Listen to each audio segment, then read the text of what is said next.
2024 is nearly done. What a year it's been. So, whilst you're finishing off your Christmas Day leftovers, I'm taking a quick look back at the year gone by and doing a countdown of this year's top 5 podcast episodes. In this episode of Architecture Business Club, the weekly podcast for small firm founders who want to build their dream business in architecture and enjoy more freedom, flexibility and fulfillment in what they do. I'm John Clayton, your host. I know that building an architecture business can feel hard, especially if you're a sole practitioner. The good news is that you don't have to do it alone. In October 2024, we launched our membership community to a small group of founding members, including architects, architectural technologists, and interior designers. We meet online each week and occasionally in person to support each other in building our businesses and to have some fun along the way. In 2025, we're opening the doors to a limited number of new members. If you'd like to join this supportive group of like-minded professionals, now's your chance. Just go to architecturebusinessclub.com/waitlist or click the link in the show notes and enter your details so we can let you know when and how you can join this incredible group. And if you have any questions, just email John, that's Jon, at architecturebusinessclub.com. Now, let's take a look back at 2024. Hey everyone, thank you for tuning into this special seasonal episode of Architecture Business Club. This episode is going out on Boxing Day, so if everything has gone to plan, I've just had a wonderful Christmas day with my family. We have got my father-in-law over for Christmas lunch. That's always quite amusing. He's a little bit deaf, shall we say. So we do have some quite interesting conversations over the dinner table at Christmas lunchtime. And then Boxing Day is usually a nice dog walk, go out with the family, get some fresh air.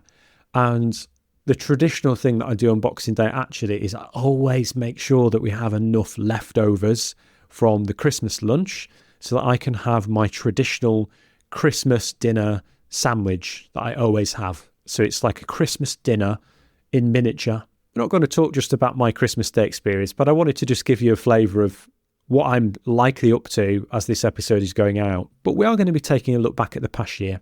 I want to take a look at some of the achievements throughout 2024. So specifically in regard to the podcast, in 2024, we released 52 standalone podcast episodes. So that was one every single week of the year throughout 2024, something in itself which I'm really proud of. There were 13 solo episodes and I interviewed 37 guests which featured on the show. 2 of those guest interviews became 2-part episodes. So there was a 2-parter with Doug Hodgson from New Works on mental health and well-being in architecture. And there was also a great 2-parter with Helen Tebay, the sales lady, all about what to do when sales are down. Some fantastic tips in that one as well. And I had a podcast collaboration with Iowa Bass from the Built Environment Marketing Show.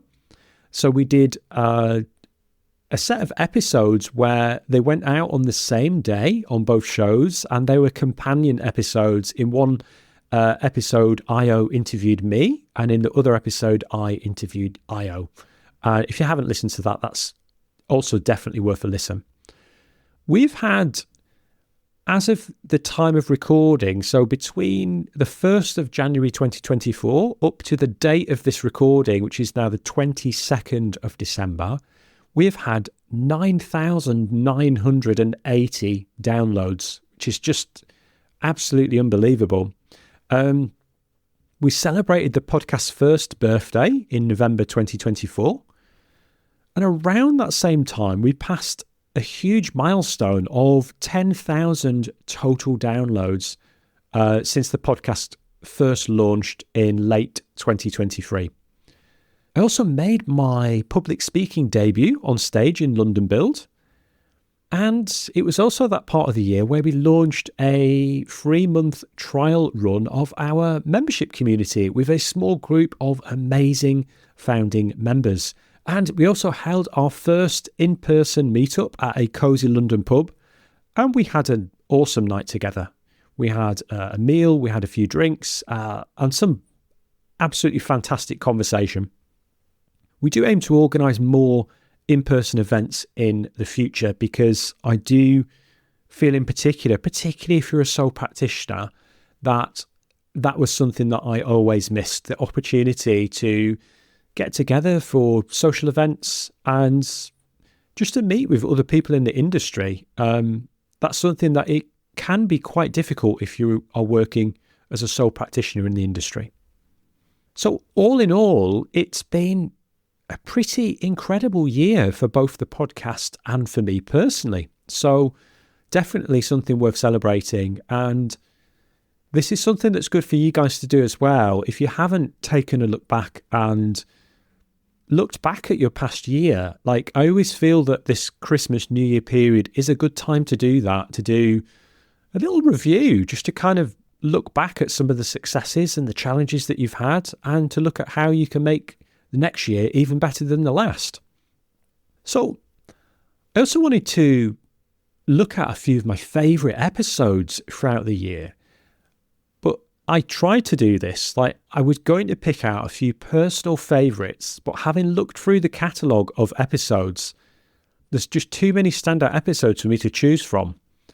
I went down and was like, oh, that episode was great. So was that one. I really enjoyed that interview. That was a good solo episode that I was really proud of. And I just really could not whittle this list down. So I thought, let's forget about that. I'm going to skip that. And I thought, let's just rely on the data to help us curate which episodes get an honourable mention this year. So we're going to do a little countdown of the top 5 episodes of 2024. So these were episodes that were released during 2024, and we're going to count down from 5 to 1. And these are the episodes that had the highest number of downloads in 2024.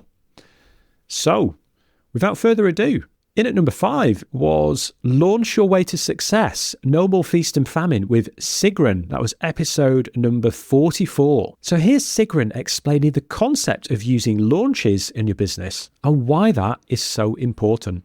What do we mean when we're talking about launching?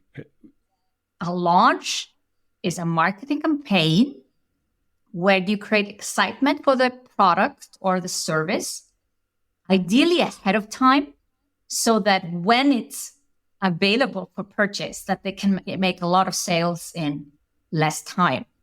And this is what people do in online business. We use launches to sell programs, online courses, anything we sell really.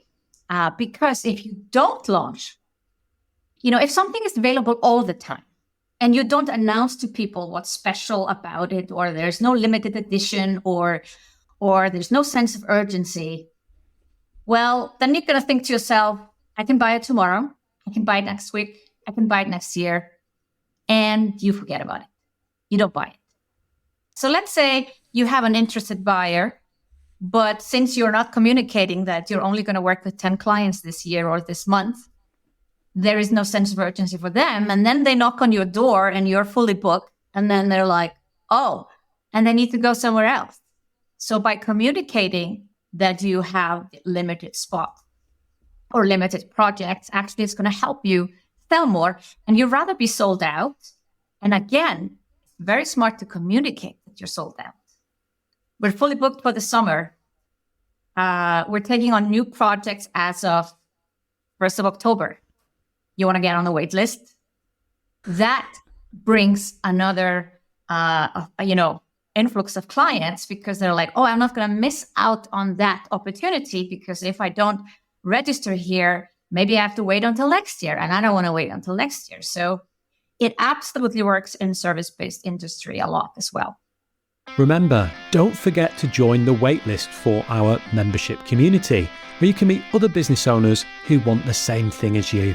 A thriving business that gives you more freedom, flexibility, and fulfillment. Just go to architecturebusinessclub.com/waitlist or click the link in the show notes and enter your details so you don't miss out on this amazing opportunity to improve your business and your life. And if you're enjoying the show, then please leave a 5-star review or rating wherever you listen to podcasts. Now back to the show.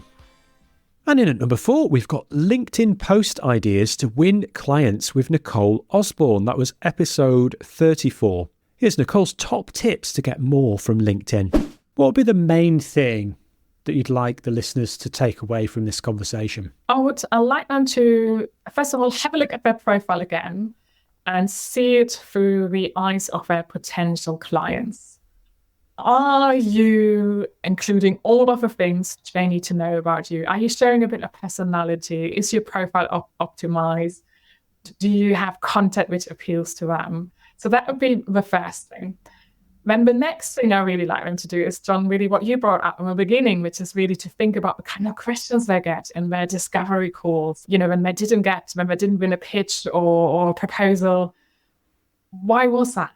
Is that content they could be adding to their LinkedIn routine? And then the final thing I would just actually mention, I would encourage everyone to consider, actually, do I have a LinkedIn routine which covers all the different areas? I know you and I, we talked a lot today about posting and what to post. But what about growing your network strategically? What about being active in the DMs? All of these are key components of LinkedIn success. Now, wherever you are, you can always take that next step. So I just really want people to feel encouraged that they can do it. And it doesn't have to be perfect. Nothing ever is perfect when we start, but just enjoy it and let yourself learn.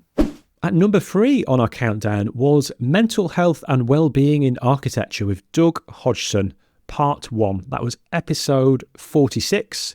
There was a follow-on episode, episode 47, the second part of that, but episode 46 comes in at number 3 on our countdown, and here's Doug's take on how architectural staff can avoid overwhelm and burnout. I mean, as a profession, more and more is expected of us these days, so how do you think we can avoid overwhelm or worst case, burnout? So Tom, my business partner, and I have discussed this a lot in setting up new works. And we strongly believe that we need to, as a profession, specialize and collaborate.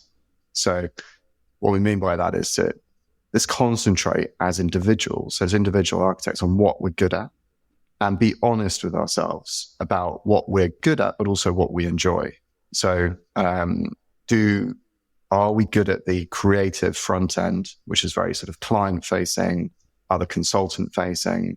Although we delivered many projects as TDO and enjoyed in part some of those processes, we really came to the realization it wasn't what we were enjoyed the most, and others were better at it. So companies like Veritech, who we collaborate with regularly, they only do that delivery side. They come in at any stage you need them to alongside you, but they take over that lead design role really within stage 3, through stage 4 and stage 5. So one of the things that we were just absolutely astonished by was how calm their office is. They're considering they only do that stage of work. There's also a way in which contractors deal with a company like that they just don't behave the same way as they do to a young, design-led, smallish architecture practice.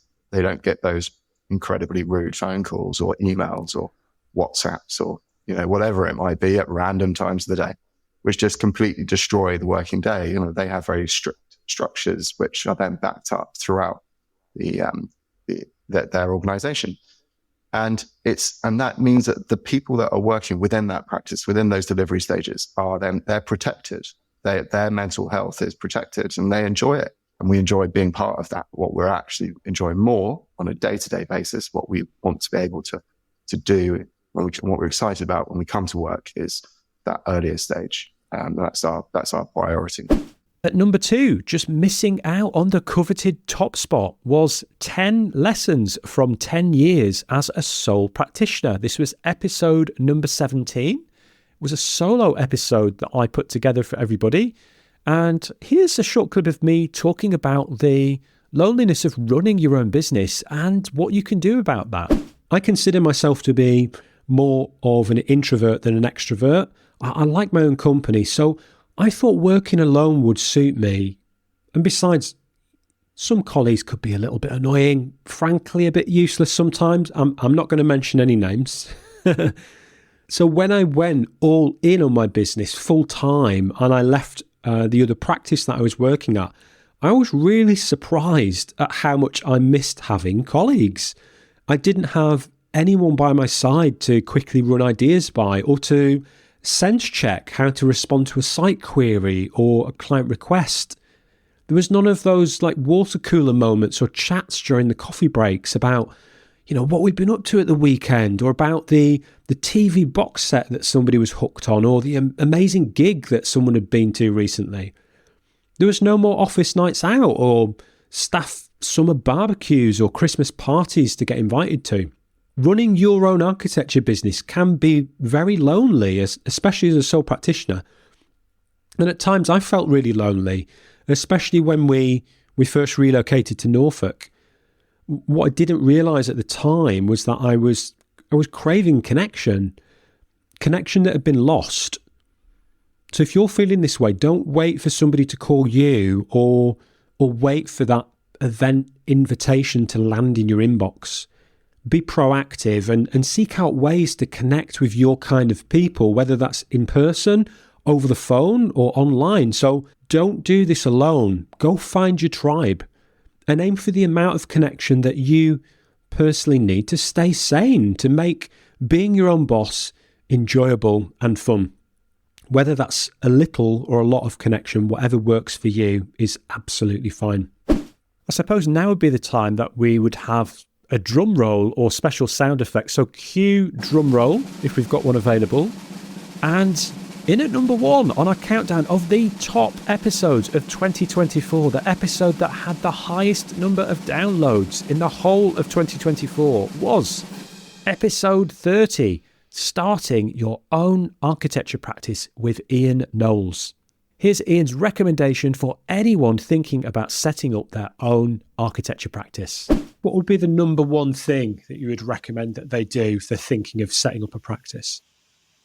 Kind of go for it, I suppose. There's only one way of doing it, and it's kind of jumping in. Like if you feel like you're going to regret it, you've just got to kind of do it. Otherwise, there'll always be a reason not to. There's never going to be the right time. And even if it fails, don't be scared of it failing, because you're not. Once you understand or you realize why it's not worked. And there's so many examples of successful business owners that have failed. The reason why they got to where they got was because they happened to fail, and they didn't let that stop them. And they reflected on it, and they changed what they did, and it ended up being something more successful.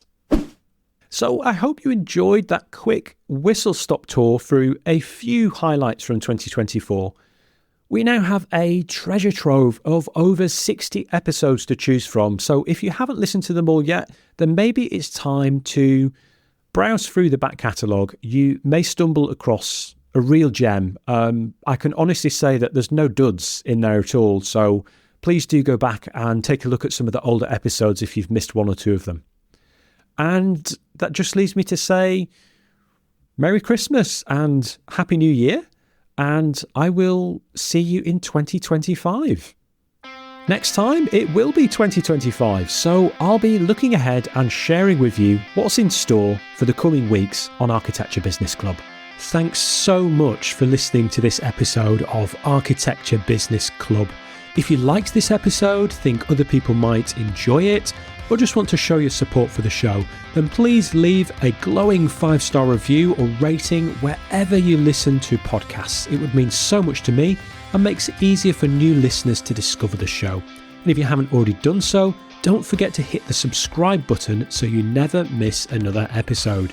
If you want to connect with me, you can do that on most social media platforms. Just search for @Mr. John Clayton. The best place to connect with me online, though, is on LinkedIn. You can find a link to my profile in the show notes. Remember, running your architecture business doesn't have to be hard, and you don't need to do it alone. This is Architecture Business Club,